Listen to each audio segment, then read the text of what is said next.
Noon pa man, may mga kakaibang paraan na ginagamit ang iba't ibang bansa para gamutin ang pigsa. Sa Pilipinas, gamit ang dahon ng lagundi at bulaklak ng gumamela. Pinapound ito at ipinapahid sa mga pigsa para ma-draw out ang infeksyon. May kasama rin itong warm compress na may asin. Sa Russia naman, hinapay na binabad sa gatas ang pinapahid para mahatak palabas ang nana. Ginagamit din nila ang repolyo. Sa China naman, kilala ang herbal poultices. Gamit ang honeysuckle and moonbeans para mabawasan ang init ng toxin. Ginagamit din ang cupping therapy. Sa medieval Europe naman, ginagamit ang leeks, repolyo at chamomile. Mayroon din silang mainit na suka bilang pang-compress.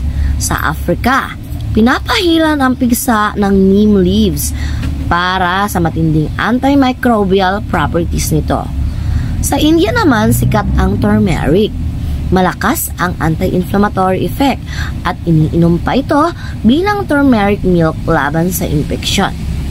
Sa Mexico, ginagamit ang aloe vera na minsan ay sinasama sa honey para mas mapabilis ang paggaling. Ang daming natural na paraan noon para gamutin ang pigsa. Pero tandaan, kung malala ang infeksyon, laging magpatingin sa doktor.